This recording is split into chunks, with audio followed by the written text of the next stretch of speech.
Simultaneously, the hardest moments of my life are coupled with the most beautiful moments of my life every time. Yeah. It actually became kind of like a joke during this making of this album, because when I would walk into the studio and people would see on my face immediately if I'm having anxiety or panic, and they would be like, "We're going to write a good song today." We're thrilled to announce that we've reached 3 million subscribers. We're incredibly grateful for each and every one of you. If you enjoyed this episode, don't forget to hit that subscribe button so you never miss out on any of our new releases. We're dedicated to bringing you the content you love. Our team carefully analyzes what resonates most with you to bring on board the best experts and storytellers to help you improve your life. Some of your favorite topics are sleep science, weight loss, physical fitness, navigating breakups, habit building, and understanding toxic relationships. Upcoming episodes include one of the biggest names in health and science, world-renowned relationship therapist, and your favorite manifestation expert is back to drop new findings. Hit subscribe to not miss any of these episodes. If you think of someone who would love this episode, send it to them to make their day. The #1 health and wellness podcast. Jay Shetty. Jay Shetty. The one, the only Jay Shetty. Let's dive straight into it. I actually want you to share with people where we are, because this is not my studio and we're in this beautiful place, and I think you're the best person to give us a visual tour if you're watching, and if you're listening. If you're listening, we're sitting in the middle of a live room in a studio called the Clubhouse in upstate Rhinebeck, New York. If you're watching, you're seeing all the beautiful candles and stuff. This is probably one of my favorite places in the whole world. This is the room that, oh man, I mean, I've made all of my albums here, all of my music, and I've had some of the most magical moments of my life in this room. And so I'm going to be probably a little emotional just like even sitting in here, just because as I sit here and as we talk, it's just memories kind of circling around of just like time. And it's an amazing studio. Yeah, you can feel it. I felt it when I walked in, and I can feel it right now. There's a different energy in here. So I'm so grateful that you allowed us to come in and share this with the rest of the world through this interview. And it's really beautiful, actually, being in a space where an artist creates and moves and cries and breathes. Yeah. And I think it's rare. You don't really get access to that. I think you go see artists in a concert or in a public space, but you don't really get this.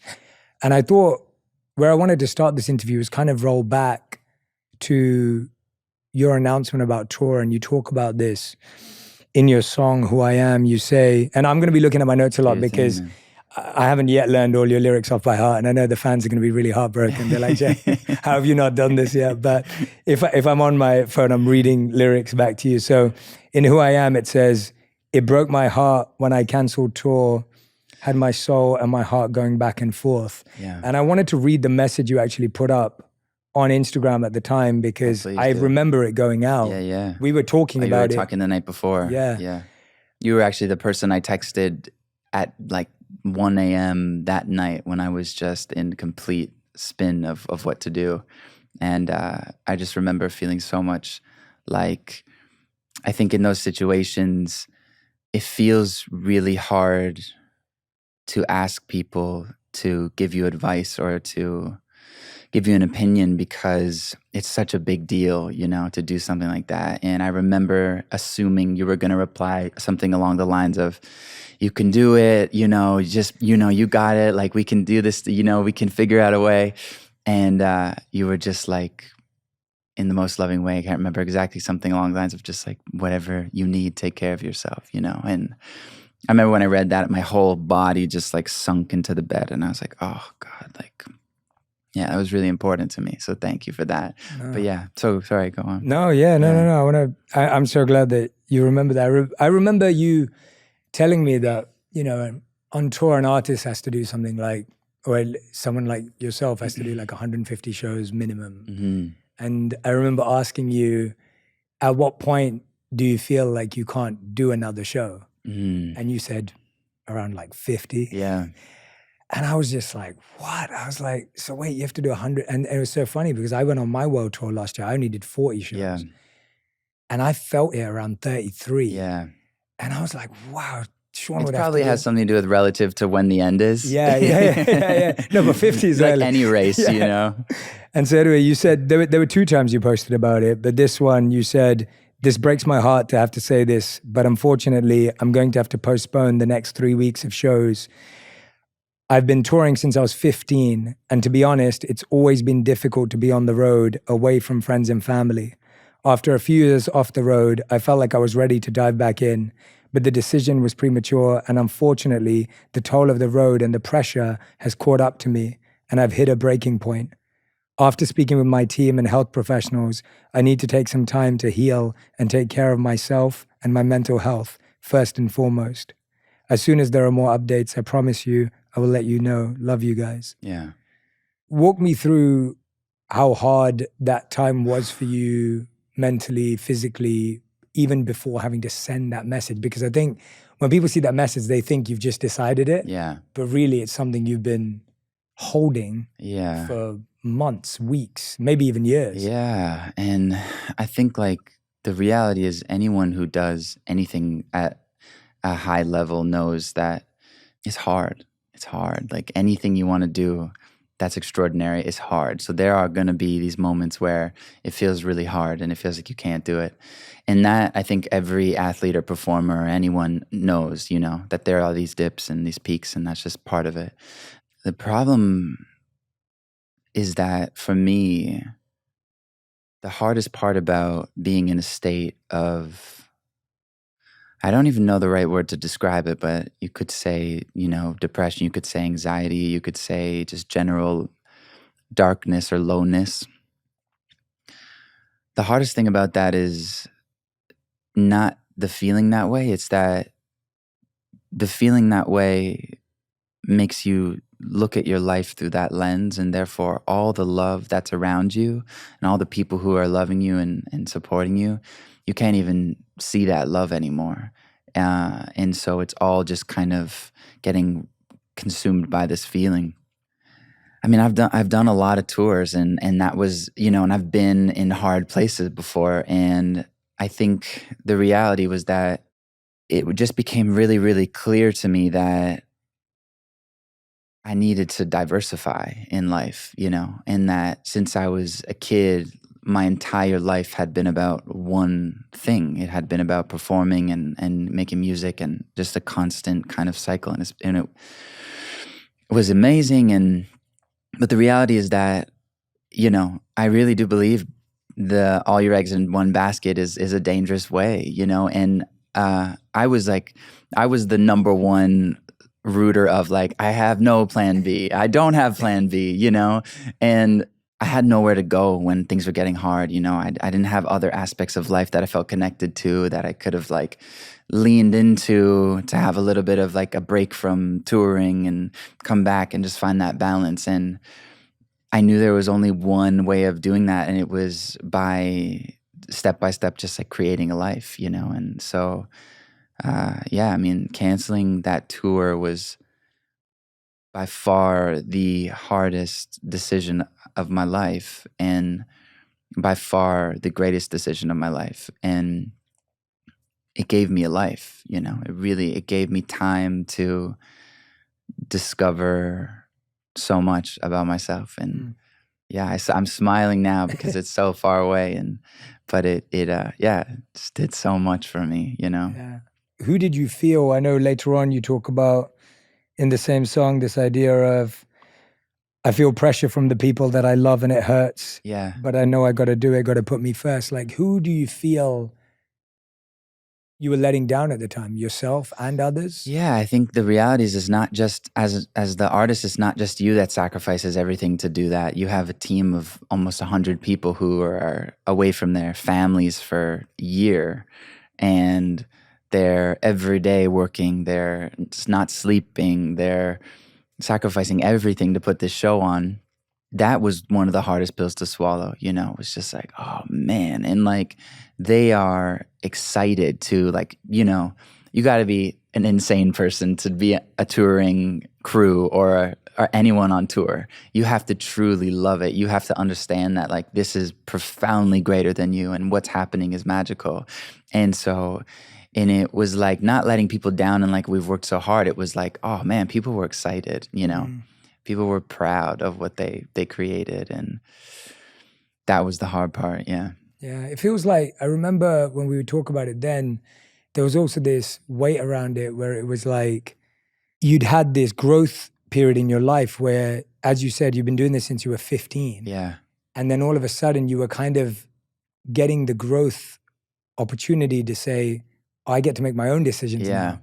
And I remember like just learning from you about that dynamic of young people who become successful and famous and very, very early on. It's like you're still a kid. And then all of a sudden you're like, oh, well, am I allowed to make my own decisions? Am I allowed to say I don't want to do something? Walk me through a bit of that reflective process, because I think it's not an age thing. I think we all go through it. We all go through this arc in our life where we go, am I going to be the one to make the decisions now? Am I going to take the responsibility? Yeah. And I think, that's the hardest part is it really comes down to the moment you're prepared to take responsibility for your life and for everything that goes wrong and for everything that goes right. And it's hard, you know, because your whole life you have your parents to either rely on, like, you know, you look at them and they go, okay, yeah, well, they said. It's always kind of like you can deflect that responsibility onto someone else, whether it's my manager or someone. And that was just like, this is going to be a big decision I make, and there's going to be repercussions here, and I'm going to have to be responsible for it. And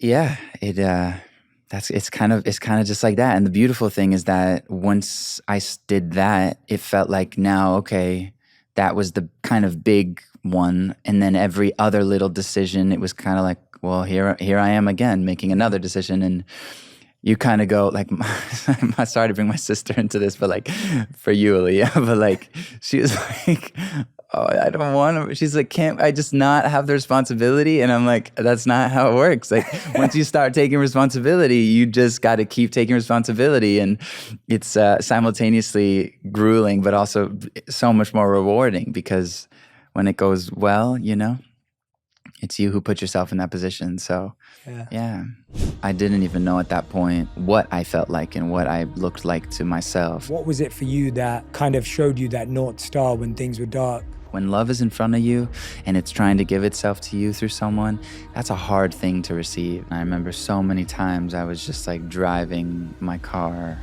aimlessly, and I would just be like, you're exactly where you're supposed to be. You said something beautiful just now. You said it was the hardest decision and it was the greatest decision. Yeah. Have you found those two things often go together, or would you say that's not the case? I find that simultaneously the hardest moments of my life are coupled with the most beautiful moments of my life every time. Yeah. It actually became kind of like a joke during this making of this album, because when I would walk into the studio and people would see on my face immediately if I'm having anxiety or panic. And they would be like, we're going to write a good song today. Like every time it was like there was some sort of healing crisis that had to happen. I had to like get through this pain, this fear, this anxiety, these tears, this anger, something. And on the other end of that was just like plain truth. And plain truth was just the best ingredients for a song, you know? Yeah. So yeah, I do. How does an artist ever find peace then? That's a great question. I think like I would be following through, and I do follow through even if there's no song to write, you know? I think we're so taught, especially in so many societies and cultures, but like I feel like in the West, we're so taught to just, there's a time and place for things. And if you're in an interview and tears are about to come, if you're in an interview and anger is about to happen, you can't let that happen. And I really have noticed that like, if you can just like express it in an honest, calm way, most likely a more beautiful thing is going to come through that than what you desired, you know? I would do that if there was no song that came out of it. that's kind of my way of moving through life. It's like I head to the gym and I'm like, if I walk into the gym today and I'm crying in the gym, that's the better outcome, you know? Yeah. So You do live like that. I do, You yeah. do live like that. Yeah.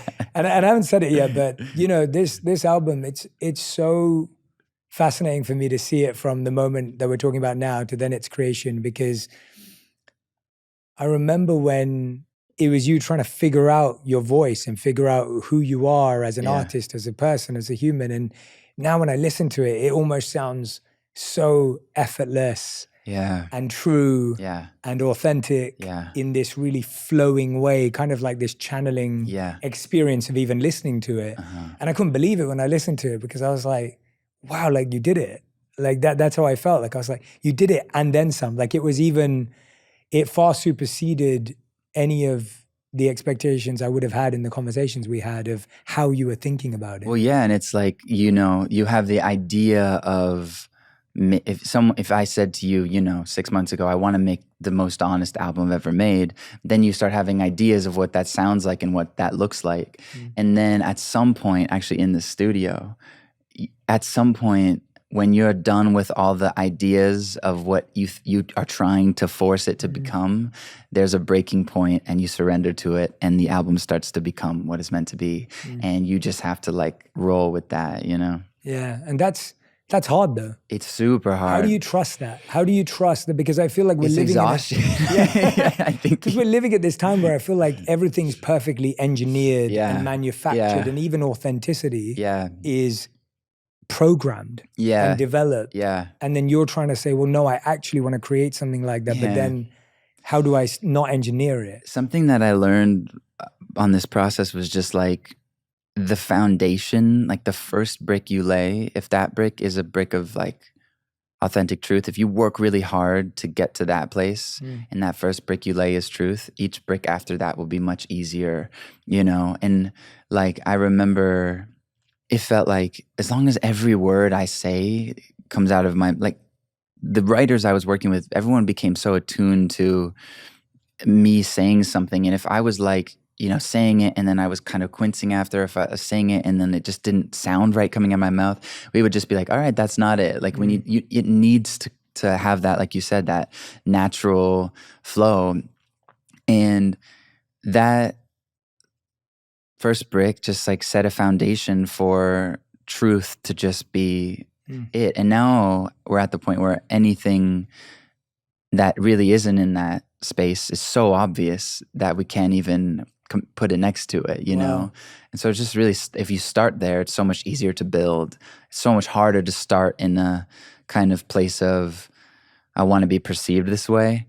And then halfway through that be like, I want this to feel like truth. And because it itself gets confused, you know? Yeah, I was saying this to Helena yesterday when we were driving from Boston last night.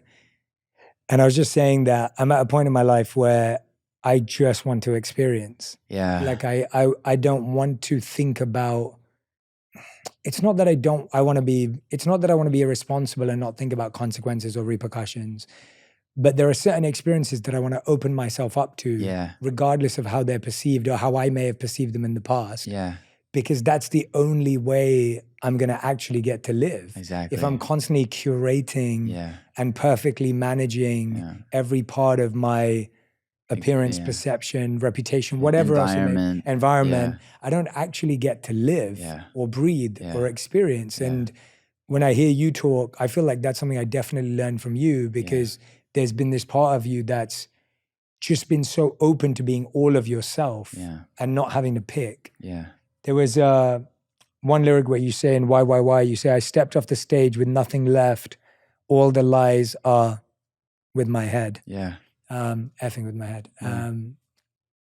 What were the lies? Lights is the lyric. Oh, sorry, my bad. You're gonna get the fans there. Oh, my bad. There we go. I messed up. There you go. There we go. There we go. I messed the up. lights. I thought it was lies. I heard lies. There's no. I mean, no lies. I mean, maybe lies internally, but yeah, I think the lights, and metaphorically, I think it was just more so. It had so much to do with perception. Just this constant. Just this constant focus on what I look like and what I feel like to the world. And I didn't even know at that point what I felt like and what I looked like to myself, you know. There was a real like stripping down process that had to happen, and it took me a long time, but up until like I would say like the creation of this album, I don't remember the last time I felt so like just myself. Probably the last time was when I was like 9 or 10. Wow. Honestly, yeah. What was it about 9 or 10 that felt so true?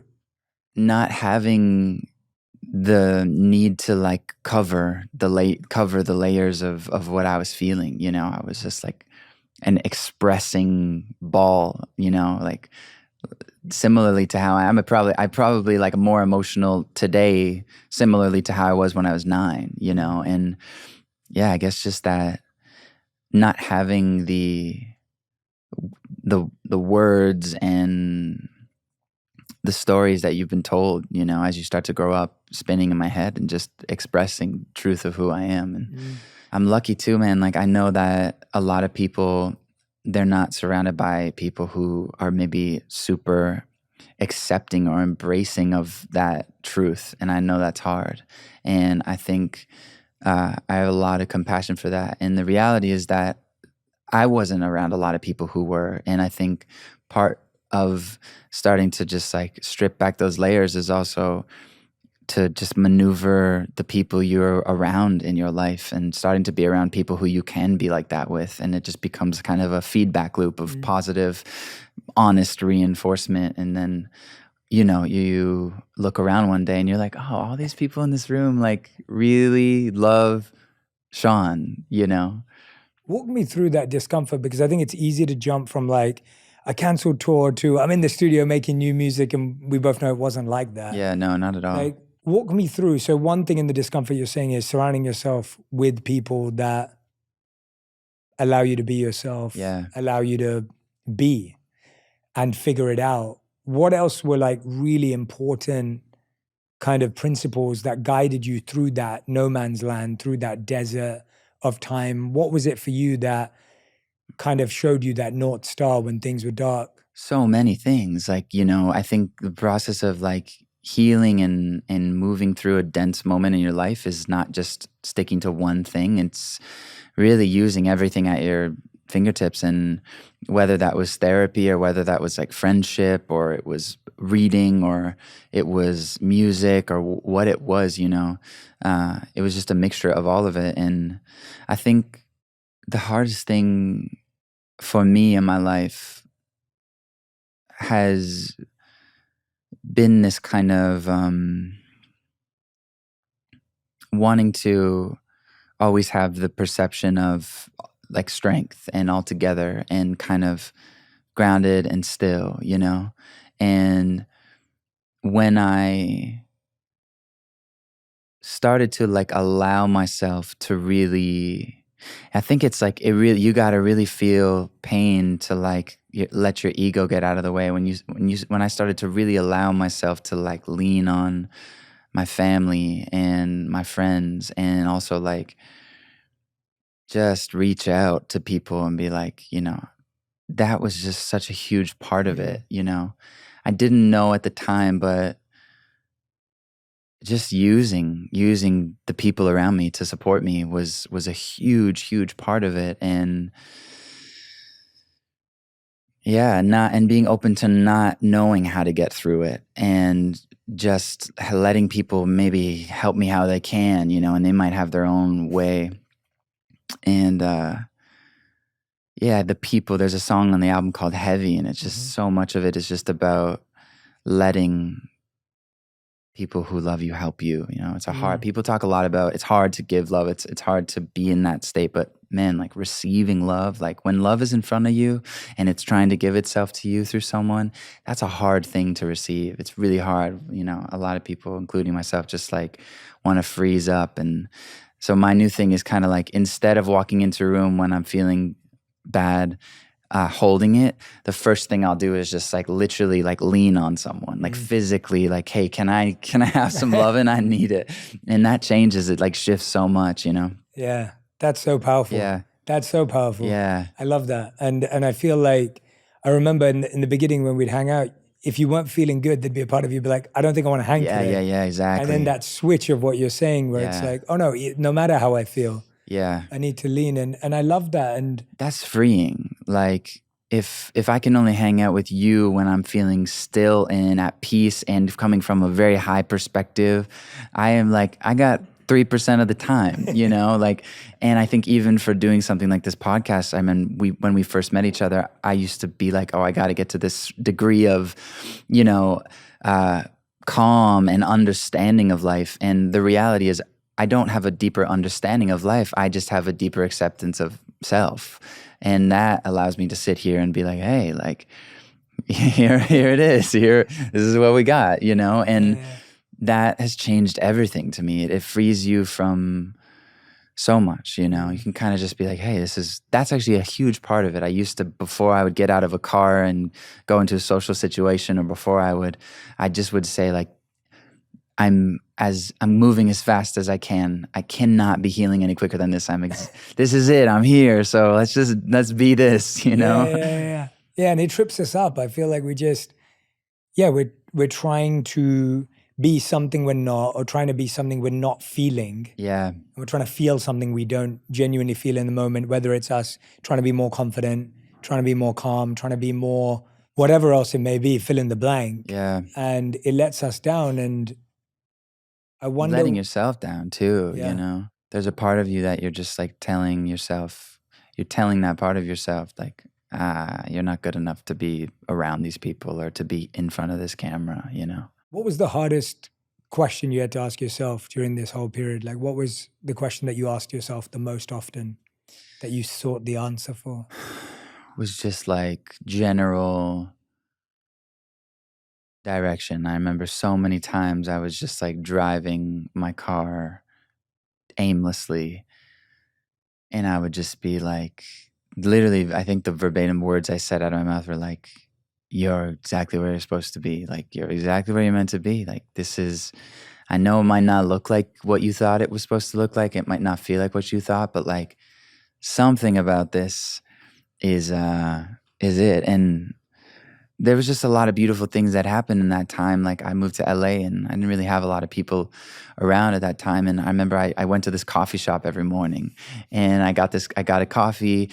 And as I was like sitting there telling myself this, you know, I saw this one guy, his name is Josh, he's a great human. And he's reading this book. I think it's called When Things Fall Apart. He basically he was reading that book for 2 years, sitting on the coffee shop. And I went up to him and said, what's this book, you know? He introduced me to another friend. And by the time, after I knew it, it's like every day there's 3 or 4 of us would sit around having coffee. And it was like just little group therapy sessions. And it just became the best thing in the world to me. It was like 9 a.m., we're going to go talk it out.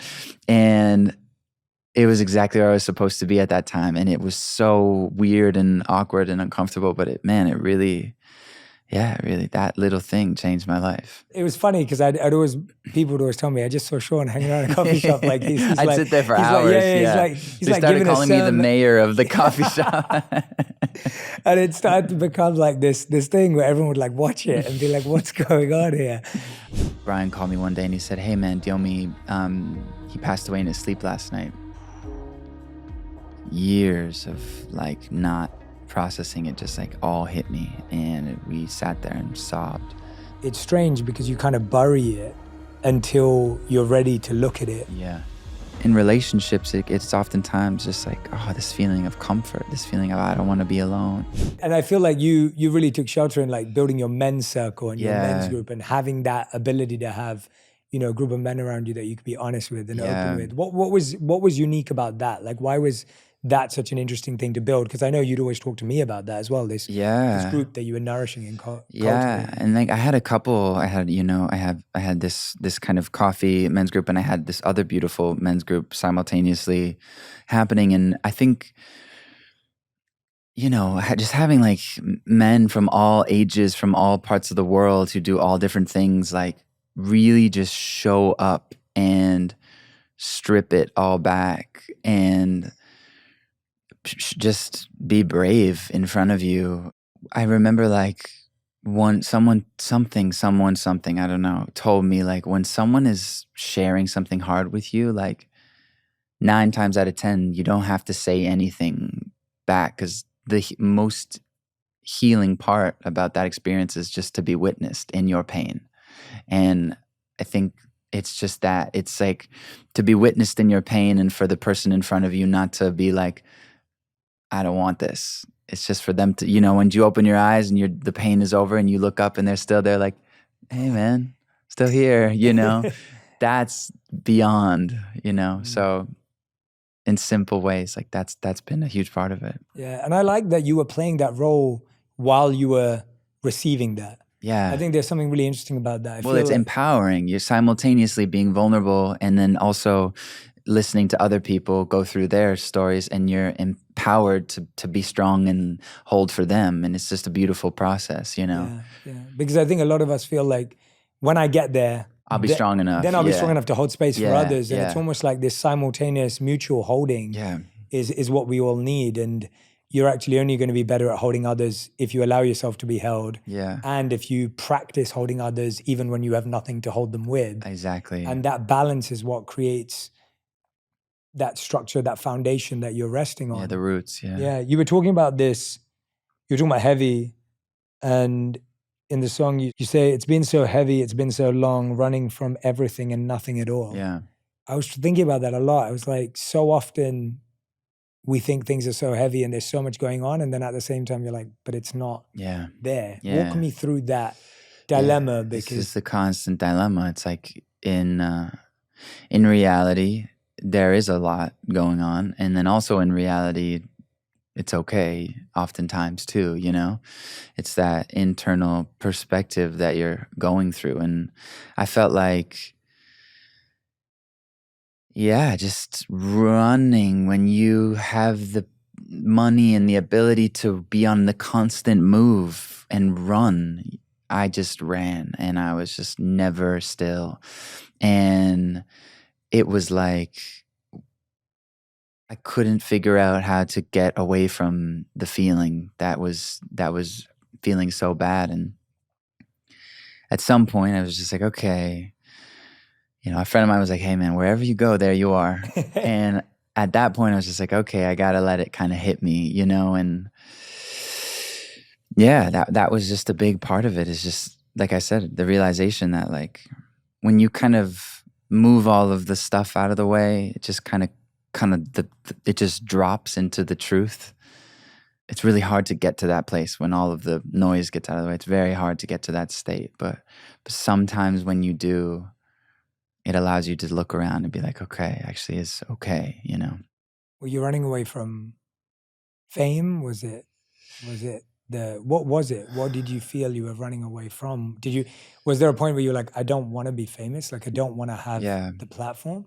Absolutely. And I think just like more of like what I felt like the fame was doing to my mind, and I was letting it do to my mind, and it all was based around perception, and just all I wanted to feel was comfortable in my own body, and like not crawling in my skin. From like every word that would come out of my mouth to the way I would sit in a chair, everything, and I think it just takes time, because the reality is that if you spend your life around cameras and around social media and around people who are constantly talking about the way you look, the way you sound, the way you act in a way that has more to do with a performance and perception, then that is what you're going to be focused on. And you really, if you're stuck in that spinning, you need to put yourself around people who are like doing the opposite of that, who are like not worried about how you're acting, not worried about what you're saying, not worried about how you're sitting, and just existing, And I had to just reconnect with that. And that's why I named the album Shawn too. Like, and I just felt like, just that process of stripping just took so long. And a lot of it is just like, I think a lot of it is this idea of who I wanted to be in this world, this like, this image of perfection. And I just like, even right now, I'm just like, oh man, like thank God for everything, because I'm sitting here and I really am not having tons of intrusive thoughts about like, are you saying the right thing? Are you doing the Good. right thing? It is, you know, and I'm just grateful for that. It's a nice feeling. I just gotta like check on that for a sec, you know? I'm glad you're feeling that way. I mean, that's what I Yeah. say when I was doing the intro. I mean, I felt that way because we always talk about these things anyway. Yeah. It's even strange having all this stuff Yeah. here. And this is, and it was funny because I was noticing something that was happening in our conversation. I'd be halfway through a thought and you'd lead on it. You wouldn't even yeah. let me ask the question. Yeah, I'm sorry. No, and I was like, but that's what we would do. do. Like we would never have perfect pauses Yeah, and of cadence. course, yeah. And I was liking that. Like I was appreciating that. awesome. I was noticing it going, oh, this is really nice. Oh, Like good. I'm not even finishing my thought and Sean already knows what I'm about to say. And I was like, I'm glad that we're doing that. And that, you know, when we started this, like it was like, I was like, yeah, I don't want this doesn't need to be a performance because it's real. There doesn't need to be that. Yeah. And so keep doing it is what I'm saying. I will. And I'm happy that you're feeling there's no intrusive thoughts. I mean, you know, I think that constant filtering that we always live in is exhausting. It's exhausting, man. And I remember like you told me about some of the pressures back then that came from different sources of like, oh, if you want to be the biggest artist, then you have to do this. And if you don't do this now, then you won't be as big as so-and-so or whatever. Like, you know, and it's like, and I was thinking about that. And, you know, when I met you, you were whatever, like 22 years old or something. And it's like, you're like, gosh, like hearing that as a 22-year-old. And then you hear about like, you know, TikTokers who are taking off and they're hearing about it at 18 years old or 16 years old. And you probably heard it when you started at 15. Like that can really push someone into only caring about those things. Yeah, of course. What did that stripping away look like? Where like, we always talk about this, like you look great, you're dressing well, like, you know, the hair looks good. Like how have you got to a point where like you can care, but then still be I think that's part of it. Actually, honestly, my tendency is to be very extreme. And a lot of what I work on in therapy is just finding this middle ground, is to not be in these black and white binaries, you know? And I oftentimes, like I went from like, you know, wanting to look like the image of perfection to like, I'm just gonna go be a man in the woods and like, I don't care what I look like, I don't care what you think. And there's a good period, I'm sure, of paparazzi photos where people could tell, you know, and we'll find them. And and I think like it took me a long time to also come back around to just like caring about how you look and caring about that type of stuff. There's nothing wrong with that, you know. It's actually a beautiful thing. It's just when you start to be completely consumed by it. And so I started to find a middle ground again where I was like, okay, you know what? You can care. Just like, don't kill yourself caring, you know? And yeah, it just, the extremes, they don't work for me anymore. Yeah. I don't think they work for any of us. No, they don't, man. They don't. The second you can start allowing room for complete like paradox to exist in your life and like two things to exist, like the number one thing I say in therapy is, yeah, I know I'm feeling this and I'm also feeling this at the same time, and that's okay. And that's just like, it's just creating more space all the time, you know. You have this song Heart of Gold. This was something that stood out to me. You say, I'm sorry that I wasn't there to hug your mama at the funeral. Yeah. I didn't cry. I didn't even feel the pain. Then it hit me all at once when we talked about it yesterday. Yeah. Walk me through who that was and what happened there. When I was young, when I was like 12, 13, I had a friend. His name was Diomi. My friend Brian, you know Brian. Him and I and Diomi were just great friends, and we spent a lot of time together. And he was awesome, dude. He was a lot like me. He was like a very sensitive dude, and just like I really, really connected with him. And when I was 15, obviously I got signed, started making music, and you know, went off and started touring. And then him and Diomi and I just kind of started to disconnect. And yeah, I don't know exactly how old I was, but I think I was about, you know, I was like probably like 15, 16, 17. And Brian, you know, would call me and say like, hey, he would say, you know, Diomi's gotten into drugs and stuff. And just thinking about his mom. His mom's name is Gail. And, you know, hoping that she sees the beauty in the story of talking about him, and I hope it's okay. But you know, when I was like 18, around 18, Brian called me one day and he said, "Hey man, Diomi, he passed away in his sleep last night." And yeah, he overdosed. And I remember when I heard it, Brian was on the phone crying, and I was just kind of like somewhere on tour, and I just like felt numb. Like I didn't really feel anything, you know, and just like hung up, and I just kind of went on with everything, and time just went on. And sitting in the studio about, 3 months ago, and I keep hearing this kind of title, it's Heart of Gold. And I'm like asking myself, like, what is this song about? What is this song about? And Scott, who I make a lot of music with, he looks over at me and he goes, "Didn't you have a friend who passed away from an overdose?" And the second he said that, Brian was in the room. Brian goes, "You talking about Diomi?"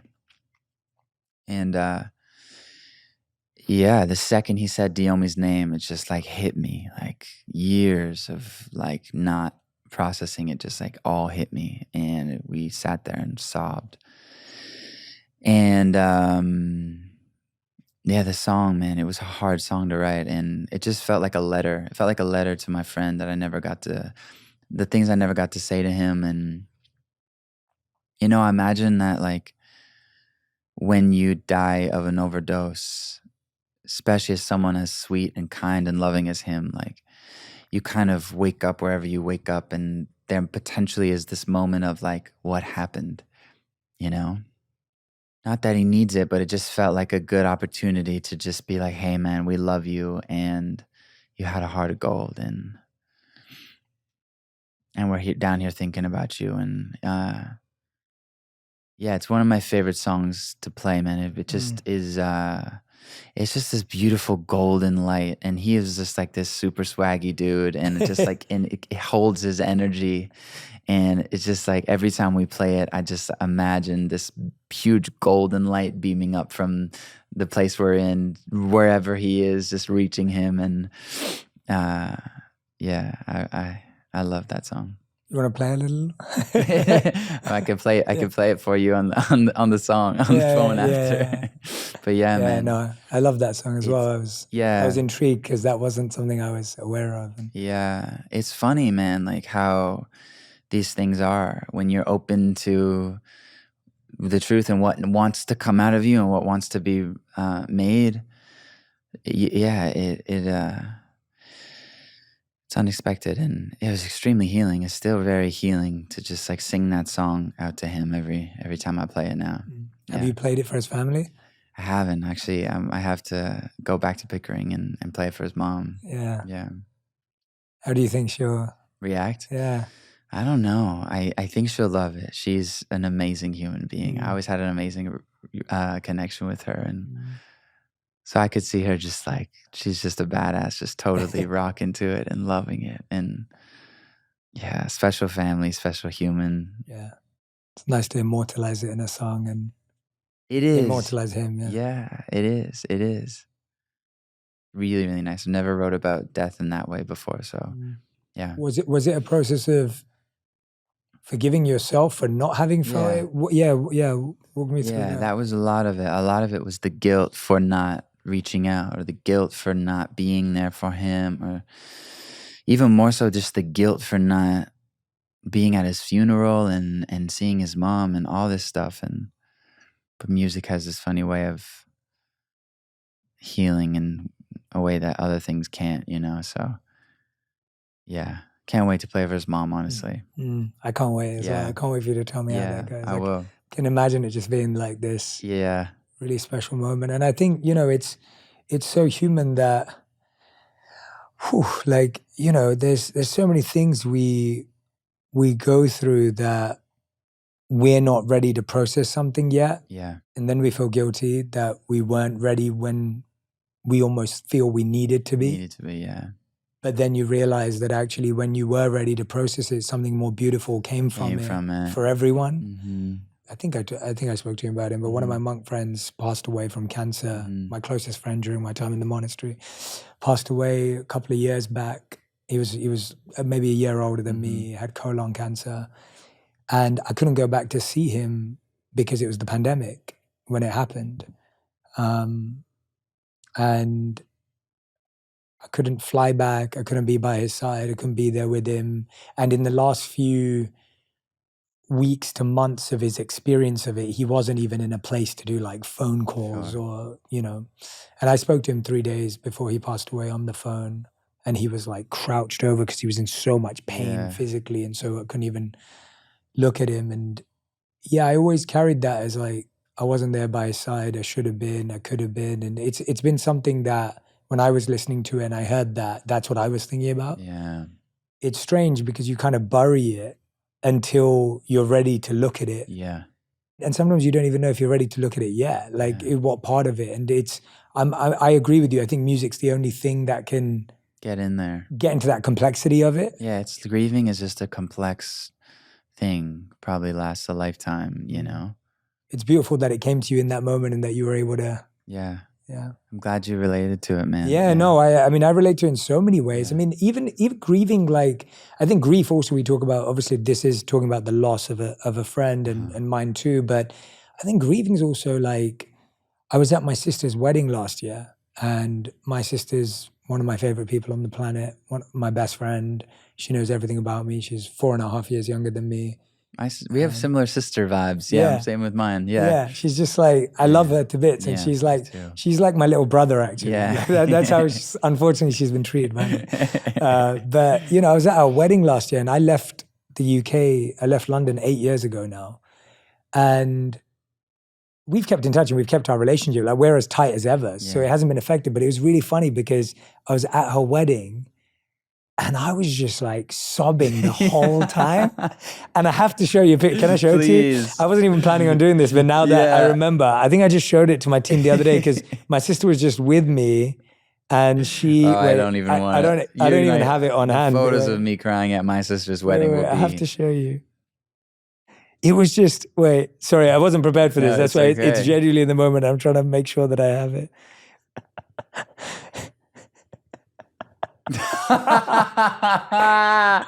Oh man, it's so good. And then zoom out to see Radhi's reaction. Oh man, it's really good. I've never seen your face look like that. Oh man, that is so good. That is an unreal photo. There's so much happening on your face. There's a whole story on your face. Did you zoom out? Yeah, I saw Radhi. Radhi's like taking a picture. Smiling, gorgeous, Radhi's so like happy. taking a picture. Yeah. It was and then I made her cry, and that was her. Oh yeah, good. But it was, what I'm getting to is this idea of like, I was at my sister's wedding thinking it was going to be completely normal. Yeah. And it wasn't. Yeah. Because I started to realize that when I left London, I had to switch off. Even though I was connected with her and I loved her and we talked all the time, there was a part of my emotional connection to my family that I had to turn off because if I thought about it every day in New York and then LA, you couldn't do it. I couldn't do it because I didn't have any family and friends in New York and LA, and I didn't know how my life was going to go, and I didn't know what I was going to do. And I was like, if I stay too connected emotionally, I'm going to have to run back. Yeah. And then I remember I went back to my house, my parents' home where me and my sister grew up, and it was the first time she wasn't there. And I last Christmas, like I felt like I was alone, fully alone. Like and it was so strange because I was like, what is going on? And it was all these feelings I'd denied or put away or hidden from myself because it was too uncomfortable to go there. And they all just came up with my sister leaving and getting married and all the rest of it. And so I think grieving also is also the loss of a former life, the loss of a former self, the loss of, there's so much to it that I think you bring up in that song that at least it got me thinking about. So. Yeah. Grief is a really, really complex, interesting thing. But yeah, that's beautiful, man. I love that photo so much.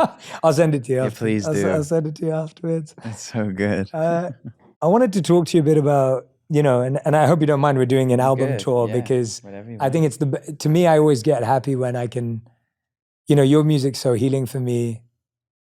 And I know it's going to be so healing for people. Actually, talk to me about that, because you had 15 fans in here last night. And that was the first time you played this album to them. I wasn't here for that. So I want to hear about, oh man, what was that like? It was really special. It was just like so, it was my first time really telling the story of all the songs, you know? And it was just a sobbing fest. Everyone was sobbing and everyone was crying. And it's just another reminder that like greatness is not one person. It really is just so many things happening and aligning to make something special. You know, it's like the end of the night, like when I look around, I'm like, oh, the candles are lit, and like all the people in the room, the fans in there, like the friends who've come, like our friends who are amazing chefs who've come and made this amazing meal for them. And like there's flowers around, like, you know, I didn't do any of this. And my band, like, there are all these humans who are so amazing, who come together to make something special happen. And when you like make room for that and give space for that collective effort to be felt, oh, it was just like, and on top of that, just like the album itself, we put so much effort into just the stories and the truth of it that I felt like my job was so easy. All I had to do was represent the song. All I had to do was speak the truth of what we wrote about and perform it that way and move on. Like there was the greatest show ever was already wrote before we started, and I just had to step into it, you know. And I think that's such a representation also just of like, for me, like as a performer, like I have had a really hard time, you know, when I am carrying the weight of everything on my shoulders, when I'm telling myself this being fantastic all comes down to me. If I'm not fantastic, it all doesn't matter, which is not true at all. And the more I take that weight off of me, the more fantastic it becomes. And B, when the art I've chosen to create comes from such a truthful place, the show you play is so much easier. It just like, it supports you. It feels like you just have the lift of the truth, you know, and you can't rush that stuff at the end of the day. You cannot rush art and music, and you have to really allow it. And the fans last night, they were like, hey, you know, at the end of the show, they were like, hey, like if this is the type of music you come back with, take as much time as you need. And so it was so sweet. That's beautiful. Yeah, it was so special for me. Yeah, I feel like when I'm listening to this album, it feels like I'm listening to a friend talk to me about what they've been going through. Yeah. Like we're catching up on a call. Good. And I'm listening to a friend, just hearing about what's going on in their life and how they're thinking about it. Good. That's right? Perfect then. That's how, and I feel like it's so beautiful, and it's obviously so hard to do because you're doing it at, you know, everyone's feeling that way. And so that's not easy. Yeah. And continuing our tour of the album, you talk about, you know, love and relationships, and romantic relationship, which is such a big part of your own journey. And we've talked about this. And so much, yeah. It's such a sensitive part of our hearts. Like it's almost like society's also made it more sensitive, on such a pedestal, as I often talk about recently. Truth, yeah. I was just saying this to someone the other day who's going through something, and I was saying that they've always overvalued and overweighted romantic love instead of the general love. And, you know, in your song In Between, you say, if I'm not all in, then I'm all out. And it's never going to happen if it doesn't happen right now. If it doesn't end with a ring, is it just sex? If it isn't black and white, then it's on to the next. I mean, can't think of how many people can relate to that experience. Yeah. And how many people, when they hear that, are going to think, that's my life, that's me. Yeah. Walk me through what you're experiencing, what you're going through when you're writing that. And yeah, for me, I'm definitely one of those people who has put way too much weight on the romantic part of love. Doing that has done many things. It suffocated love. It has closed the door to any other kind of love that I could be receiving. I guess there came a point over the last couple years where I was just like, I realized life is hard. Like this thing is too long and too hard to like not just be open to the love that's in front of you, asking to be received right now, and that was kind of what I was writing about there isn't it enough just to have someone share a moment with you of love? And it's hard at first because it's like it's really vulnerable to like allow that, because all the things come in is like, is this romantic? Is this and is this going to be forever? What does this mean? Is this weird because you're with someone and we're having a beautiful connection? What does that mean? Is this bad? Is this wrong? And all of that can exist at the same time, and it's okay. And when you start making more space for all that complexity to exist, like you start to realize, wow, there's a lot of opportunity for me to feel love every day. And I have noticed that my fixation on romantic love has dwindled, and I've just been so much more, I guess generally feeling that empty space of love fill up. And that's just because I think I'm more willing to receive it from more places, And it's tough too, because we have been watching Disney since we were kids. And so we're like, where is my forever, And even in the song, like, I have another song in there where I'm like, you're the one and I live for this moment. It's like, that like tickles a part of us and we like love to hear that. And, to the end of life, I'll be a hopeless romantic like that. But like, Me too, yeah, but part of me also has to just know that, yeah, love it can really be there. You can experience it. And if you just wait your whole life for one person to give it to you, you might be let down. And also that person might just be so impossible for them to feel that for you, So yeah, I'm open to love. Yeah. That's what I'm saying. Yeah. What's it been like for you having your romantic life be so public? And then when you break up, it's public. And then if there's a potential reconnection, it's public. And then I feel like that is kind of, I mean, for anyone I've ever interviewed, for anyone I've ever known, that seems to be one of the hardest things, because it's brutal for both people, fans, audiences, people in people's private life. Like, walk me through what that's been like, and maybe where certain songs felt connected to that experience. Yeah. Brutal.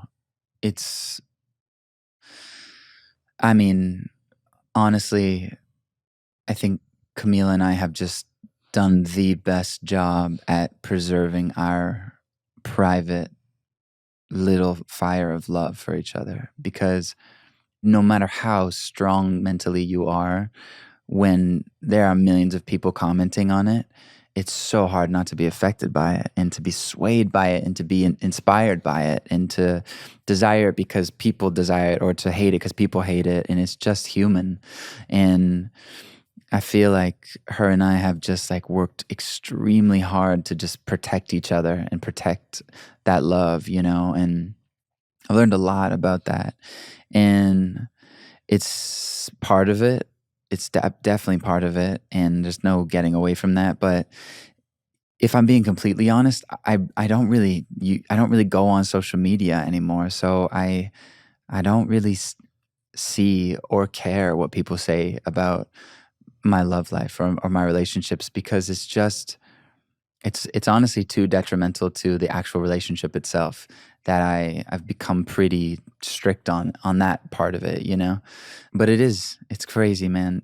We're not in a movie. This is not a movie. Celebrities are, sometimes maybe they think they are, and sometimes they literally are. Yeah. But like, it isn't a movie. This is real life. This is real love, and love is confusing and hard and goes through dips and goes through pauses, goes through breaks, goes through so much. And so, I really feel for everyone who goes through that, And I just feel like as a celebrity, I just want to just come at it and be really truthful from the place of, this is what love is like for me, What have you both done? And maybe obviously speaking for yourself, but what have you done to protect the relationship apart from distancing yourself from the noise, Yeah. what else has been useful in protecting it, whatever a relationship may be in any phase? For me and for us, I think immense honesty, just like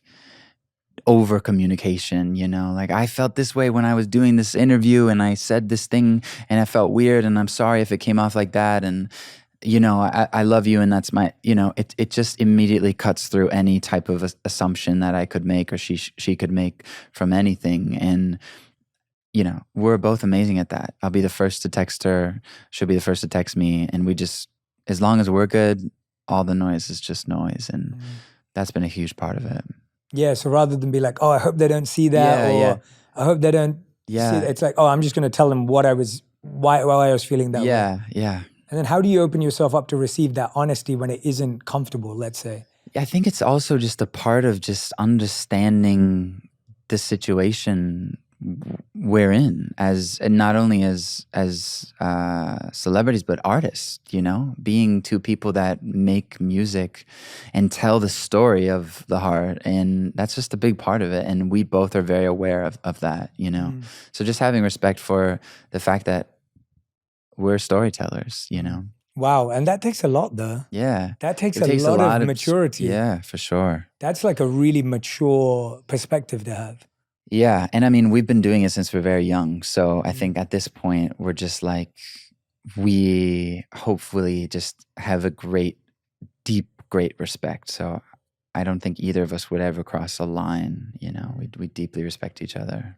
That takes a lot, man. It's so hard to like, you know, as I've always said to you, you're an old soul, because I'm like, I know people like twice your age, maybe even a bit more than that, who struggle with that. Yeah. Like it's so hard to actually have that perspective and understanding and respect for someone's personal, professional, you know, orbit. It is, yeah. And it's hard when it's two people too. It's easy for one person to do. I'm just lucky. She's an amazing human being and she's incredibly understanding and thoughtful and caring. So communicating with her is not difficult. And I think that's just probably a huge part of it. Yeah. Why does it feel sometimes that you can have two people who respect each other so much, connect so much, have so much admiration and love for each other, but that it's not right romantically? Like, why is that? Because you have this beautiful lyric that in Nobody Knows that says, when you're so in love and your souls touch, but it's still not in love, where does it go? Like, I feel like that's something a lot of people have been struggle with. Yeah. That's a great question. It is a great question. I don't have the probably greatest answer for. I think that's exactly why I asked, where does it go? Where does that love go when it's so present? And I think the best answer I can come up with is just that love is a lot, but partnership is more than love. And I think it has a lot to do with how you support each other in your day-to-day life and really being honest about who you are and making sure that someone that you're with is in support of that and doesn't have to bend themselves entirely to be in support of that, and vice versa, you know? And I think it's tough because you can go your whole life and never feel that feeling of deep love again. And I think it's just really complex. It's been something I think people have been trying to figure out for a long time. And I just think potentially, I mean, we've talked about love a lot. I think potentially we're still all wrapping our heads around love, and we're still working through such westernized movie, romanticized, dramatized versions of it. And if you go to places that have been less exposed to that type of thinking, then maybe love is a little simpler or a little more, I don't know. And so for me, like, I just like, hopefully there's a little bit of both. Hopefully you can have that spark and that magic and that love, and you can also have that compatibility where your two lives are working in flow with each other, you know? And obviously you're going to have to bend here and there, but I think to a degree, you know? Yeah, I don't ask you or anyone because I think someone has the perfect answer. I know I don't. I ask because I think when people are navigating something, that's when they have the most reflective, variegated view of it. Because when you're actually going through it, you actually can at least, people can hear themselves in you, Yeah. in your voice. And that's what the song yeah. does. It's Yeah. like people listening to it going, gosh, yeah, am I with the right person at the wrong time? Or is it the wrong person at the right time? Or is it And it's just, a constant yeah, question. It's Yeah. like a constant question to be like, I mean, that's also part of it is like it's okay to be unsure, even if you're unsure for the rest of your life. Like that might be part of it. And that's that, you know? Yeah. I mean, the art of what you're talking about in the album, what you talk about, what we've talked about, what you're speaking about is just this like, how do we get comfortable with discomfort? Yeah. How do we get okay with uncertainty? Yeah. Whether that's, but that's like, that is the hardest thing. And like you said, it's not something that you ever get to. It's something you're constantly practicing, like constantly working on. And I feel like romantic love is the one that like exposes everything, because there's love, there's envy, there's comparison, there's competition. Like there's so many emotions that it kind of triggers out in you. What have you done to manage your discomfort and uncertainty when it comes to love, or just generally? I'd say both. Yeah. Both. I mean, I think it's a lot of therapy, honestly. And I think for me, it's just, I think everyone's different. For me, it's really helpful to just speak as practical as I can about each situation. Please, yeah. This is what's happening, and this is what's not happening, and this is what's going on, and I'm feeling confused, and all of this is just happening, and that's okay. You know, I think, to be honest, it's like I'm currently not in a relationship, so I'm sure I can't wait to be back in the love spins, the all the emotions getting triggered and all of this stuff. Because being in a relationship is really hard. I think sometimes it's easier from the place of being single to be like in a place of like, hey, like, you know, find the balance. But like once you're in a relationship, it's much harder. It's well, once you have something to lose, it's much harder to not have a tight grip on it, you know. And so we'll see when I'm back in that state. No, I love what you're saying, because I've always said, and maybe I've never even said this out loud, but I always reflect on like, if for whatever reason, and not that this is indicative of anything that's happening, but if for whatever reason me and Radhi were to ever go our separate ways, it's interesting. I think a lot of people would say, oh, but you told us you loved each other. Yeah. And you told us you had the perfect relationship, and which I have not, and I don't have a perfect relationship. I've never claimed to have one. But the viewpoint becomes, but you guys, like, you know, Jay, you wrote a book on love. Sure. Like, how could you break up with someone? And I'm like, no.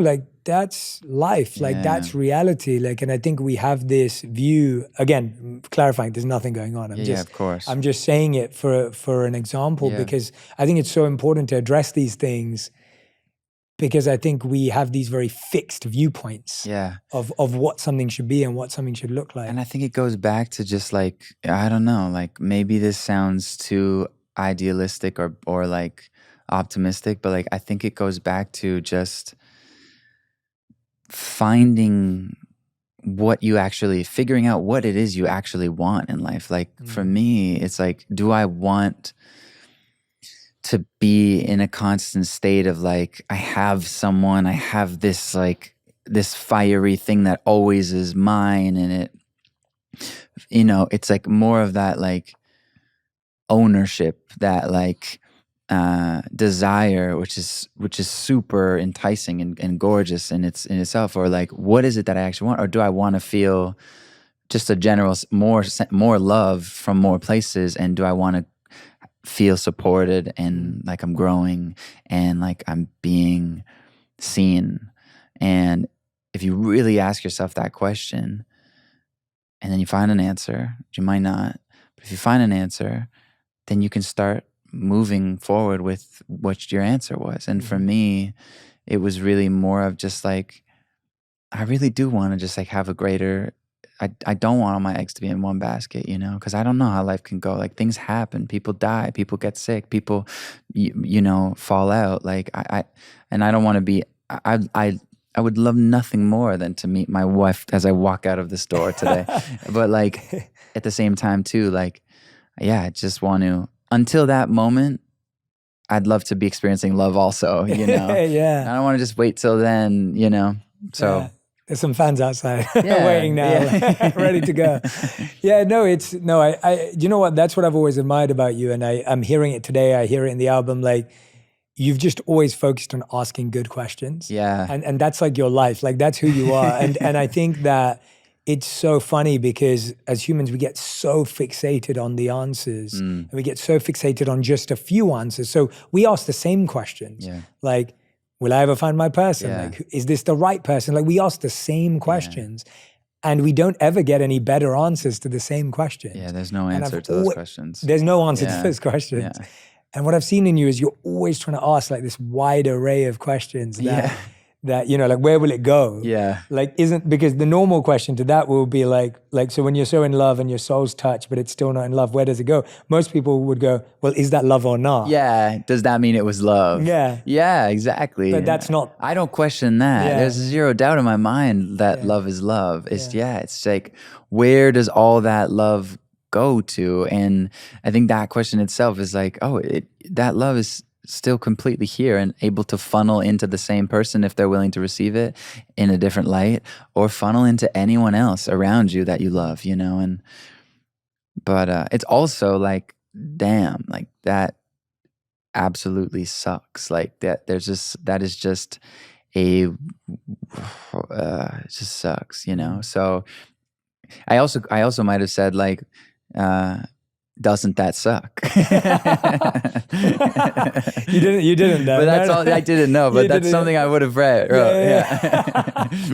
Because it does. Yeah, exactly. It's the truth. Yeah. It goes back to your point of the truth. Yeah. But no, I really want to encourage people to, you know, and I'm going into my world a bit here, but everyone who's listening or watching, I really hope this album helps you ask different questions. Yeah. Because I feel like that's a real strength you have. And I've learned through being in your company thanks, that man. you don't really ask the same questions that we all ask. And I think that's what's led you on this beautiful journey and beautiful path, and been able to look at the same things we all go through, but in a different lens, is because it's your ability to always zoom out and ask a question that isn't the obvious one. Oh, wow. And, Thank you, dude. And it's really powerful. And I love that it's through music. So yeah, sorry, I went into a bit self-development, personal growth. No, but hey man, yeah. I'm right there.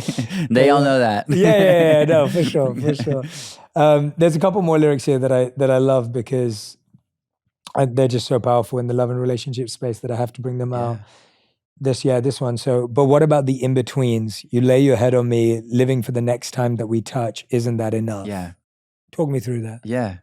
I think similarly kind of to what we were just saying is if you're always focused on the highs, you might be waiting a while to receive something special, you know, and you have all these beautiful in-between moments. Like even like for me, allowing myself to kind of like love the moment before the show and after the show and the morning and all of that really it does a lot of things. It actually takes pressure off of the show to have to be such a big deal.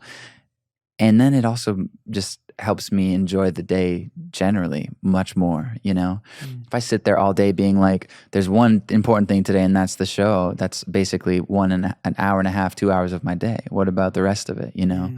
I want to enjoy the in-betweens too, because they are beautiful, you know? Yeah, because otherwise our life's just bookends. Our life, we look back, it's just the highs and lows, you know? Yeah, wow. Like, yeah, that's...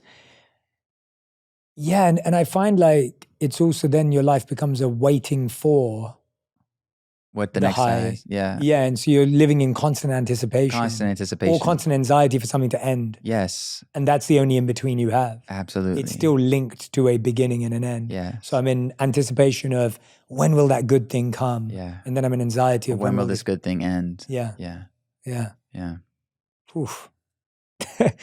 One last one, which you go so vulnerable on. You say, where is it? Visions of her naked in my head, but I went off and chose myself instead. Yeah. Yeah. I mean, there is a voice, maybe you can call it a voice or a feeling, I think, inside of us that says sometimes like, this is what you got to do. You got to do something hard here, you know? And our very human side will do everything in its power to get you not to do that. And it will just like show you images and movies and the best plot you've ever, seen in your life of the thing. And it can really confuse you and just be like, what have I done? If you are, I think a really common thing actually I've noticed is a lot of people who have recently been in a breakup would tell me like, oh, like I've been having dreams of them every single night for 3 months, Wow. And I thought that was just me. I thought I was the only one, and I thought it meant something. And I think that it's really common, just it's part of the process of something. And at the end of the day, like I think all we can do is try to make the best decision that we think is best for ourselves and accept that, because I'm not going to, at the end of my life, God's not going to appear and be like, hey, all these things you did, those were the right decisions and all these ones were the wrong ones. Like that's not going to happen. I'm never going to get that. I'm never going to get that. So I'm just trying to understand that, like, I think it's just expressing that side of just like mental torment when you're going through healing. That's just like, it wants to keep you somewhere. A big question I ask myself is like, when I am struggling to move past something, I ask myself like, what is it that holding on to this thing or this person or this way, what is that protecting me from? Like, what is that way of being protecting me from? So many times it comes back to such a similar thing, and in relationships, it's oftentimes just like, oh, this feeling of comfort, this feeling of I don't want to be alone, and the beautiful thing is that if you can kind of move through those feelings, on the other end might be like a grander sense of comfort from within yourself, but also a greater diversified comfort from many people, and that creates a more consistent sense of home and comfort. And it's just like, it's just interesting how it all works. What about the torment of like people who would say like, well, why can't you and Camila just make it work and just be together and just like, come on, you love each other so much? Or the other side where people would say, well, if it's not working, just let it be, just throw it away, just forget about it. And you're kind of happy to live in the torment of like, I'm happy to be in the in-between. I think the reality is no one will ever know what it's like to be in our bodies and to feel what we feel and to know where we know we're going. Because oftentimes where we know we're going is not something we can express through words to other people. It's just a sense of where I'm headed. And no one's ever going to understand that. So that stuff is just noise in the wind for me. It feels like we're talking something so surface here about something so immensely deep and complex that it's not even worth my time to go into the answer to those questions, because there's not even an answer to those questions, and it's not a sense of, I think, choosing to live in torment. I think it's exactly like listening to yourself and trusting that. And I had a friend who was going through a hard decision, and they asked me like, I said, you just got to follow your intuition. And they're like, what does that feel like? And I'm like, well, I can't necessarily, I'm like, I don't know, like a little thing in your stomach or your heart. I'm like, I actually don't know. Like, but this is clearly exactly the moment that you're about to learn what it feels like. And like, if you can't find that sense of intuition, then at that point, I don't know what guides us, Also, if you're not sure, you might not be ready to make the decision yet. Like there's a pressure to make decisions all the time. Like, I understand you don't want to waste people's time. I understand you don't want to do the wrong thing prematurely, but like some things just need to play themselves out. And I think that's just a reality too, So allow yourself to get to that place, but don't let yourself go over that place, please. I'm going to say this to you because I don't think I've said this to you before, but it's an interesting reflection I'm having right now. I actually feel with you, we get a sense of your old soul when I ask you a superficial question. And actually like, and I haven't tried to ask any profound questions today because that's not my goal, but there's a beautiful simplicity of you that comes out. Yeah. Because you would never answer a, basic, simple question in a basic, simple way. And that's what I think actually kind of demonstrates where your consciousness is Yeah. in a beautiful way. Yeah. And so it's just a thought I'm having right now. I'm like, I'm never going to ask you a profound question ever again in my life because that's not it for you. For you, your like essence comes out when you're having like a conversation that people would think is really normal. Yeah. But you just don't look at it that way. Yeah, Does that make sense? Yeah, totally. Yeah? I almost can't compute. It's like the thing happens in my head where I can't compute surface. Yeah. And I'm like, it's not computing. we gotta get under But it. that's how we get to see that Yeah. you're not computing. Oh, that's cool. Does that make sense? Yeah, totally. And I only realized it while having this conversation. Yeah. I was like, oh yeah, like, but yeah, I wanted to show you something because I sent it. You'll probably guess who it's from, which I thought was really beautiful. Oh yeah. That's beautiful, man. Is Tony crying? What was he crying about? I have probably a lot of things. He's going through a lot of beautiful things in his life right now too. But these are my people. Like I talk about like an album is not just about making music if you let it. It can also be about completely changing your life and the relationship to the people you've made the album with. Like what this has done for me and these guys, it's just like, they became friendships to lifelong friendships, you know? What does it feel like being in this room 10 years Dude. since like that to me feels like such an incredible journey that we're getting to be a part of here. Like to sit in here 10 years older, you were what? You were 16. Yeah. 15, going on 16. Yeah. I remember singing Treat You Better in here and like, I love that song, yeah. I remember just like so much inner torment and so much breakthrough. Like this is a place of breakthrough for me. This is always where I'm found the wall and I've broken through it. And it's just a magical little place, dude. It's like my version of Hogwarts here, you know, it really is.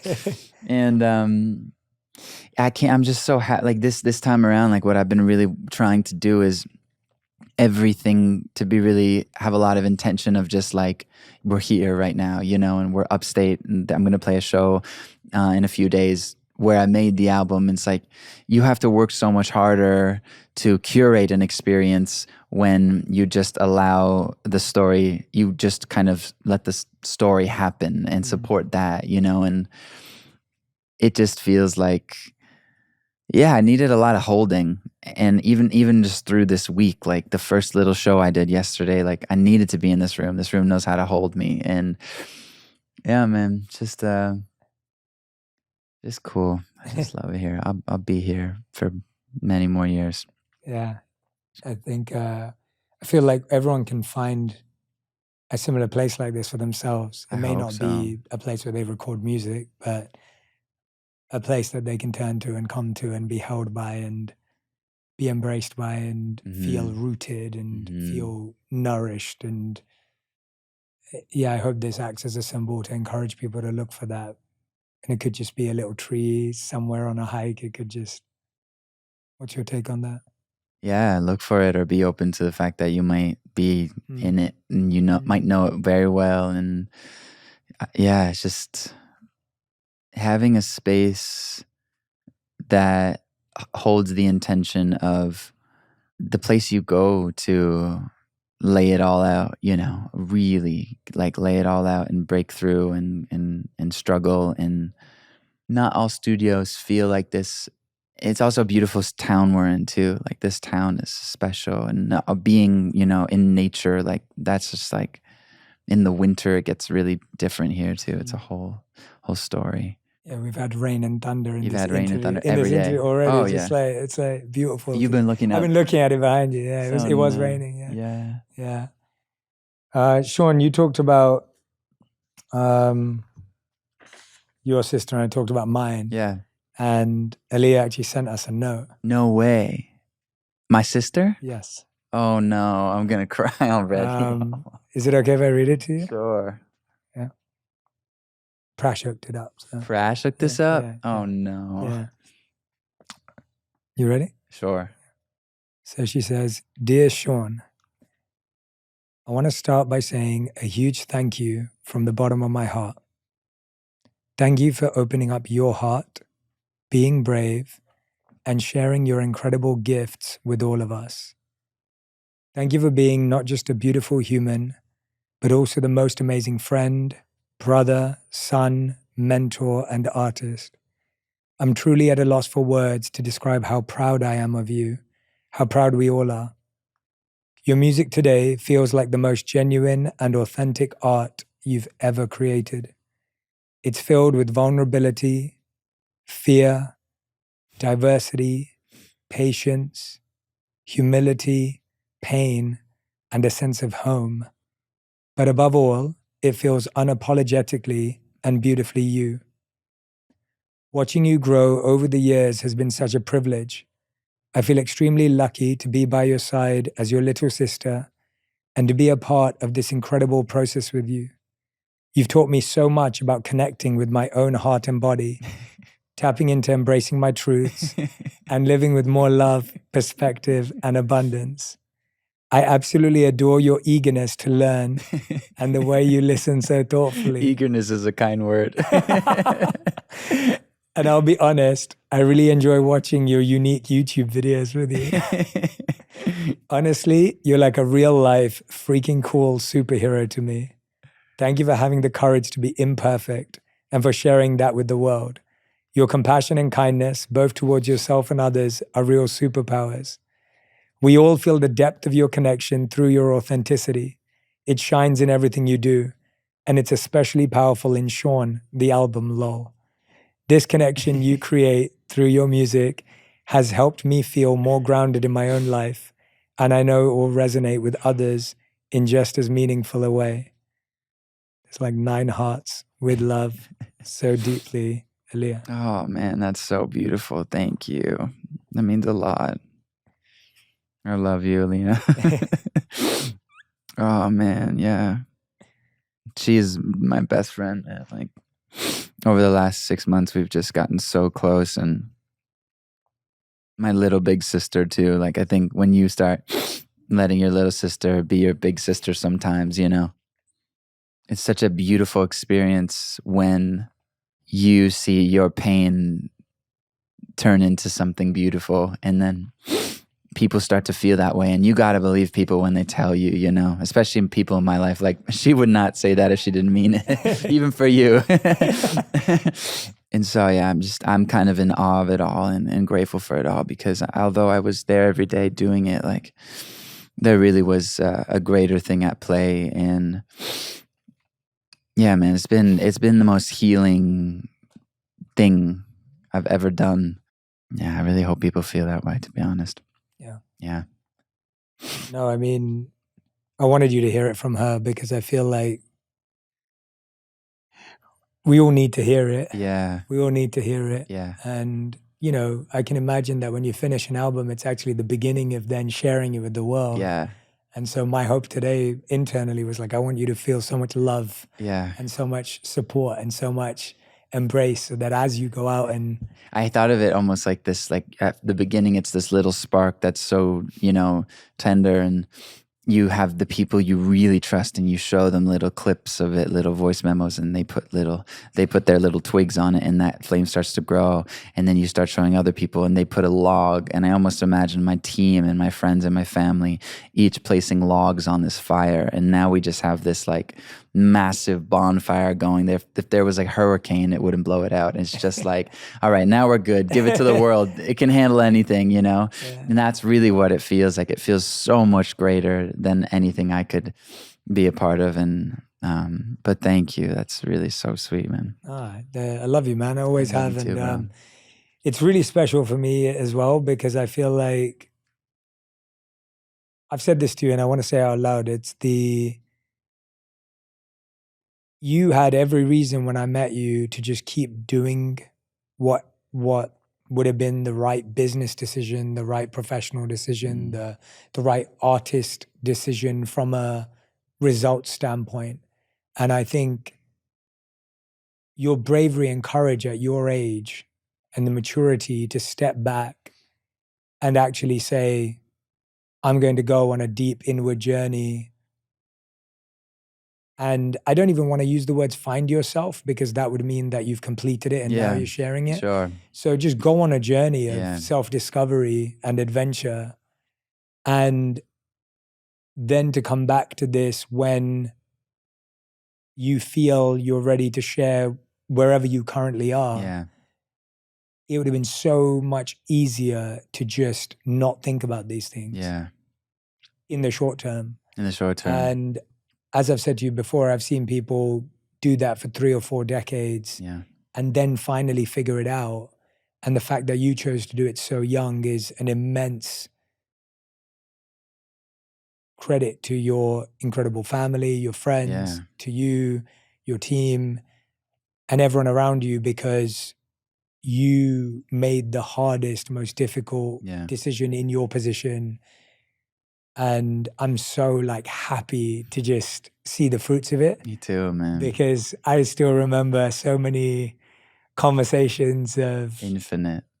All the little seeds that we planted of like intention and love and hope and everything. It's all just, everything's blooming. We're standing in a farm of just Yeah. like love, like everything at the same. It's almost overwhelming, the amount that starts to It really happen is. in the harvest. And it's just, Yeah. this season. Yeah. And I'm so humbled that you allowed me to not only walk that parts of that journey, little parts of that journey with you, but have this opportunity today too, because Yeah. it's rare that you get to live in these cycles with people, Yeah. especially when we're so busy and Yeah. you know. And so I'm so grateful that this is the first of our hopefully forever cycles. Yes, sir. And I'm with you all the way. I love you. I'm rooting for you, and Thank you, I Jay. got your back through it all. Thank you, man. forever. I know you do. Yeah, I Thank really you, appreciate brother. you, man. You too, man. We end every On Purpose with a final 5, which are a fast 5. You have to answer each question in 1 word to 1 sentence. Let's give it a maximum. shot. Let's try They're this. not superficial. Okay. So don't worry. I'm not like, what's your favorite food? You start getting long-winded questions. No. Question number 1. Sean, these are your fast 5. Question number 1. What is the best advice you've ever heard or received? Wow. Nothing's coming to mind. That's good. I like that already. It all sums up in an energy, I guess, more. That's just like anytime someone says something that just allows there to be more space, you know? Question number 2. What is the worst advice you've ever heard or received? To suck it up. Question number 3. How would you define your current purpose? I would define my current purpose with just being committed to be the most honest version of myself in every moment, you know? I have a lot of trust in what that will do in this world. And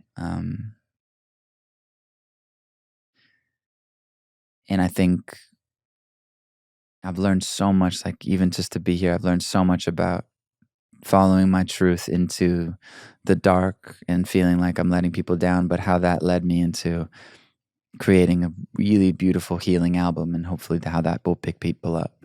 And it's kind of all part of it. Question 4 is, what's the message to the fans with this album, Sean? And bring your tissues. I love you guys, and I am beyond grateful for your patience and your love. And it's a beautiful thing to be growing up at the same time as you. And so I hope a lot of the words and the stories resonate with you. And I hope you feel me, because I feel like we've been out of connection for a long time. And I just always want to be honest with you guys no matter what. And so I hope you love it. a little offshoot of that, why was now the right time to come back for you? There was a moment 6 months ago when Andrew and a couple people I love, they kind of like were like, hey, can we just play you back some ideas you've sent us that we think are cool? And I was like, they're probably not. And they brought me into the room and they played them back, and I was like, these are kind of cool. And it was just very obvious to me that like, I gotta go try, you know? Like, I think oftentimes people wait for inspiration to fall into their lap before they try. And then sometimes you got to go in there and chop wood and carry water for a few days before inspiration strikes. And, 3 days of like, why am I here? I should not be here. I'm not ready to be here. The fourth day, inspiration strikes.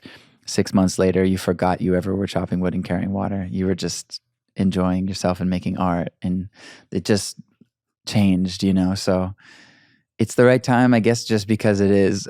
Did you really want to leave in those first 3 days? Desperately, yeah. And it's funny how quickly I forgot I wanted to leave and how quickly it just turned into passion and inspired to make something beautiful again. Like almost like a night and day difference. Just that's how inspiration works sometimes. Yeah. Feel the fear and do it anyway. Exactly, yeah. You're not going to wait for it to be free of fear and then take the step. Yeah, no. The fear is like the greatest thing because you're scared of something, and that something is probably something worth writing about if you're a writer, Fifth and final question we ask this to anyone who's ever been on the show. The question is, if you had to create one law that everyone in the world had to follow, what would it be? The law would be to say what you really feel, but to say it in a way that doesn't really hurt people. But like to speak the truth, speak your truth. You're going to get so much further, I think, with that. Yeah. That'd be a horrible law, though. And hilarious. Yeah. I'm going to get arrested if I don't say this, man, but that hair does not... Not your hair right now. Your hair looks great. I love that. Yeah. Shawn, thank you, my brother. I appreciate you. Yeah, It's been beautiful. It's been a lot of fun. Yes, it has. It's been emotional. It's been deep and raw and vulnerable, Yeah. just like the album. And I can't wait to see you perform live. I'm so excited. Thank you, Thank you, man. brother. Thank you. If you love this episode, you'll really enjoy my episode with Selena Gomez on befriending your inner critic and how to speak to yourself with more compassion. My fears are only going to continue to show me what I'm capable of. The more that I face my fears, the more that I feel I'm gaining strength, I'm gaining wisdom, and I just want to keep doing that.